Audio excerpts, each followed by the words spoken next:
Hey, what's up? Ryan K here, and this is our Ask Ryan video. I've got a question here from Paula that I think a lot of people are complaining about these days, and so let me read it off to you. She said, I've been applying to 3 jobs a day for the last 30 days and haven't heard anything back.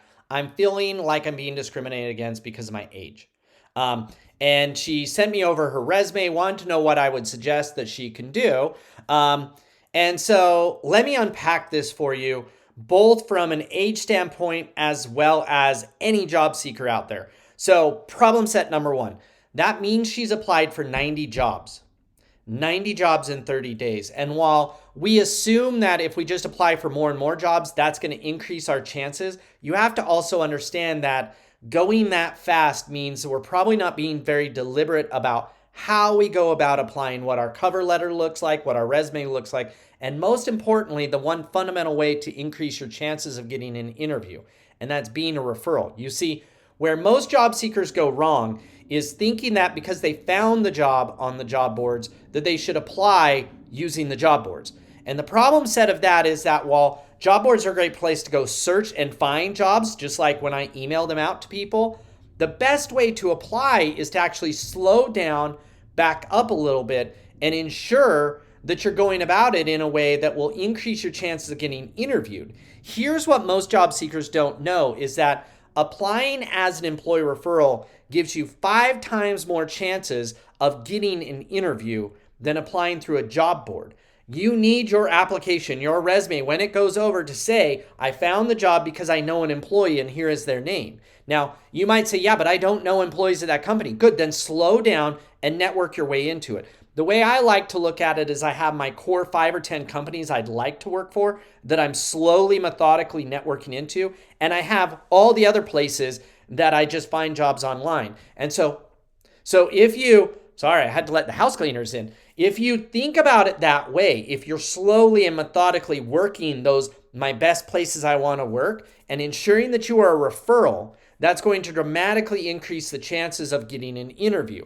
Also, along those same lines, while we don't think about cover letters in the way of sending it in with your resume and we think people won't look at it, people aren't looking at it because cover letters have become so generic and so plain. If you want to actually get attention after you apply as an employee referral, figure out who the HR person is or who the manager is over that job and connect with them on LinkedIn. Make sure your LinkedIn profile looks awesome and polished and send them a cover letter, or what we call a pain letter. But it's really just introduce yourself to them, let them know you applied, and make your sales pitch about why they should want to meet you. That is really fundamentally how we navigate our way around it. Now, the last part has to do with age discrimination. And what she's really saying is, because I'm so overly qualified, I think people think I'm going to be too expensive, and therefore I'm not even getting a chance to interview with them. Now, this is a little bit more tricky, but it's a great way to rethink your resume. For those of you who have only been in the workforce for 4 or 5 years, your resume at one page means you're going to list everything you've ever done, all your education, all your work experience, etc. But for those of us who've been around the block a little bit of time, somebody like me who's been in the workforce for 20 years now, I have all kinds of jobs that I could put on my resume. The normal default resume template has you listing those in chronological order from the most recent all the way back forever. Instead, I would suggest switching your resume template from a chronological work history template over to one that is content specific, meaning if I'm applying for a marketing job, I'm going to list out each of the roles I've had based off of the progression from entry level marketing to my most recent or my most highest level marketing job.